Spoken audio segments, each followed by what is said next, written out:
Hello steering committee. Myself and Jeremy, who's not here, want to give a bit of an update on some of the activities we've been doing for the research project. And this is a bit of a summary of the activities we've been working with apprentices and within the Construction Association of PEI's Youth and Trades program. We recently met with the two cohorts, groups of 10 each in the Charlottetown and Summerside locations. And we got some really valuable feedback. They worked really hard on doing a lot of assessments and providing us with a lot of information that we think will be really useful for this project. So I'm just going to give a quick kind of a summary and a high-level overview of what it has informed us to this point. So this is the end of May. We met with them the week of May 22nd. And what we did with these groups is present essential skills in the context of trades, and we spent a lot of time relating what their expectations might be or what the realities can be of entering into, for example, block release, pre-employment, and just the apprenticeship process of actually working with employers and what they might be expecting in terms of what skills they might need and what they can be self-assessing themselves on ahead of time. So our process uses a bit of a framework to allow them to self-assess all the skills. We run through a video and presentations on each of the essential skills, how they relate to trades, and they can assess that yes, they're confident with, for example, their numeracies and reading and document use, blueprints, even working with others. We go through everyone in detail to digital technology so that they bring some awareness within a trades context to it. The next thing we do is we prep them and we give them 3 separate assessments, and these are what we call assessments for learning. So we're interested in results. We want them to have clarity and an honest result within their assessment pieces so that they can be better informed prior to going into block release, for example. However, at the same time, we do not feel it's necessary to bludgeon them. So we don't create a very strengthened testing environment. What we do is provide 3 separate assessments, and we try to form a process that allows them to derive meaning from the assessment. So it's less testy, if you will, and more informing. The way we go about doing that is we use 3 separate parts. We use the classic Bow Valley College Read Forward. We've been using that for about 8 or 9 years now, and we've seen a lot of success with it, and we enjoy the feedback it gets, and the learners enjoy it as well too. So the next thing we use is we call it the construction workbook, developed by Skillplan, and it's called How Do Your Skills Measure Up? And it is a construction based assessment that looks at your reading, document use, and numeracy in all of the important levels and gives you a nice ability to see if there's any gaps.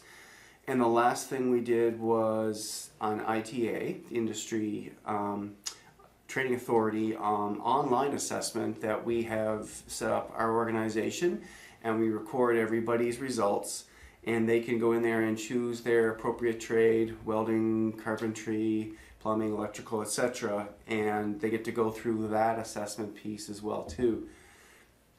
The last thing we do is we meet with everybody individually, one-on-one, to record their concerns, have a look at how they self-assessed, to go through their assessment pieces, and to correct them. Like I said, not really give a whole lot of scores, but to at least understand at what levels they're at and what barriers and strengths they have going into their next step of their trades career. That gives us a wide scope to really understand the learners and gives them a chance to speak to any issues they might have, whether it's learning disabilities or haven't been to school for a long period of time, or concerns over their math and reading and document use, etc. So at that point, they've gone through a lot of assessments and we've spent a lot of time with them, and we get to capture some good feedback from them. And I'll detail that in the second part of this video. The last thing we did was to end off the 2-day session with each group by posing some high-level questions that I'll run through as well too. And this gave us an opportunity to inform this project in terms of what the perspectives of the participants, the future apprentices, are as they stare down the barrel of a gun of entering into block release and going through the process of employment and entering into their future career. And so that was exciting as well too, because we got some really great feedback. Okay, so in the next piece here, I'll walk through some of the results, give a bit of an explanation, and talk about those high-level questions and feedback that they gave us.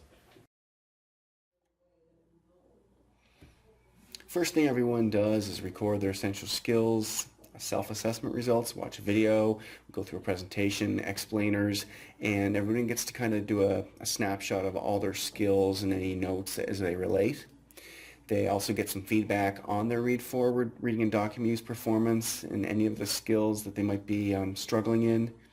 We then move into the skill plan construction workbook, which obviously allows them to see in a very construction-related context any of the reading, document use, numeracy that all gets tabled at the back.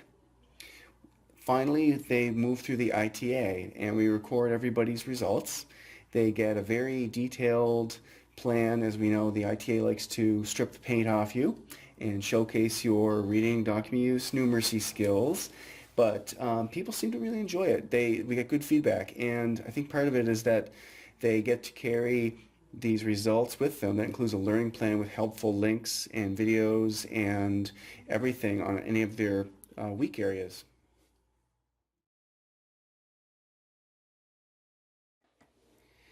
So we then took a lot of the data and the feedback we got from the learners, and I can't emphasize enough that this is not empirical, quantitative type of assessment results. What we've done is, because we have experience with the different assessments over the years, we know them fairly intimately, and there's qualities within each of them that we see value in. And what we allow all the assessments to do is paint with some broad brushstrokes. So what we've actually done is just categorize these here. So what you're looking at are results, the trade the individual's in, and the ITA results they got from their online reading, document use, numeracy. Then there's the read forward document use. And then the skill plan, how do your skills measure up, reading, document use, and numeracy performance.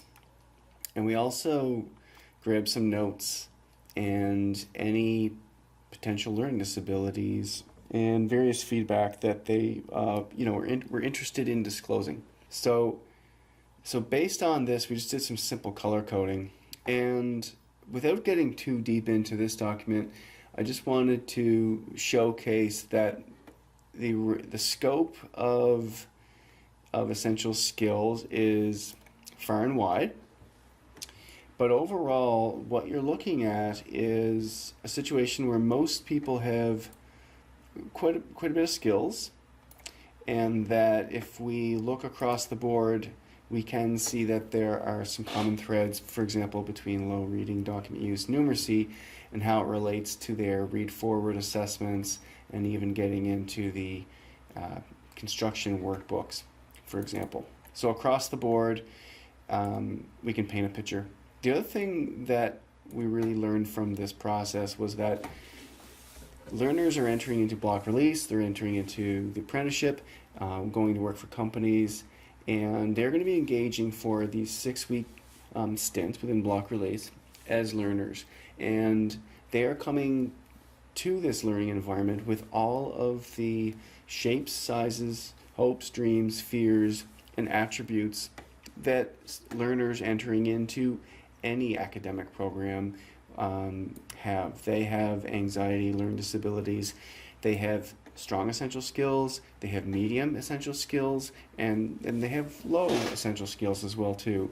Out of this cohort, you can see that there's quite a few with sufficient essential skills, but en masse, when you look at it, there are going to be a lot of individuals that aren't going to feel confident and could really benefit from some essential skills supports and some supports pre-block release and obviously going into it. That's the feedback we received.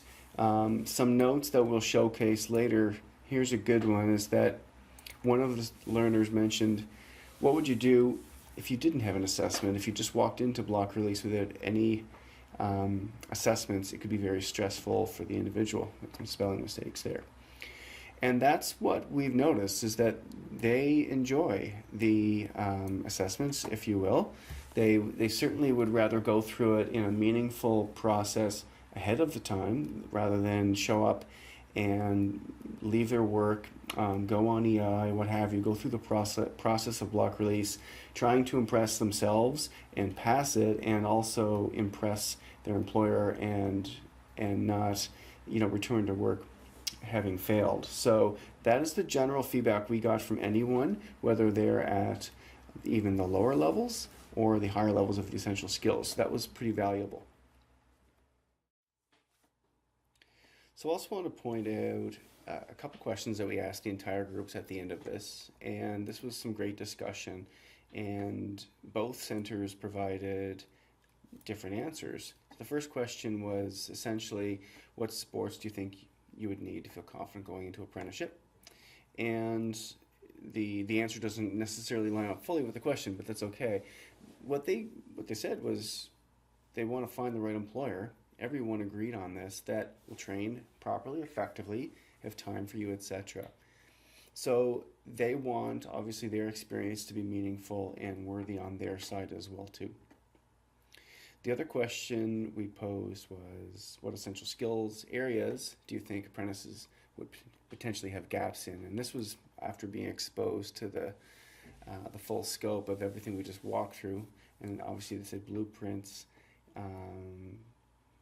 etc., and that workplaces might not be exposing you to higher essential skills.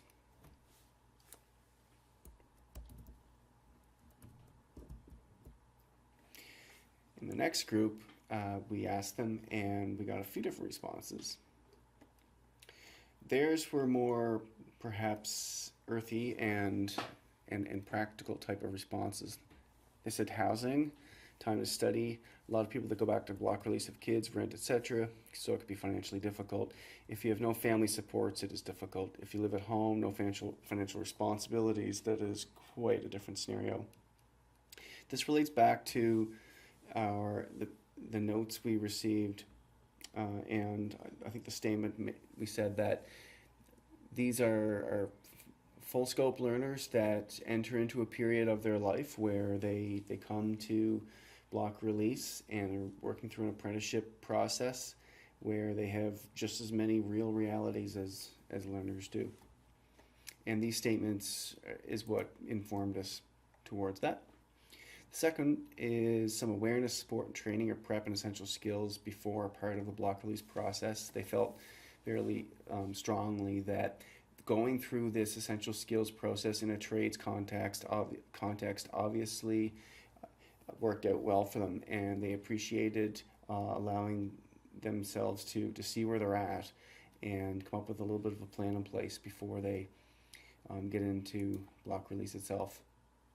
And again, I think just the financial realities of getting to school, etc., just came up exposed.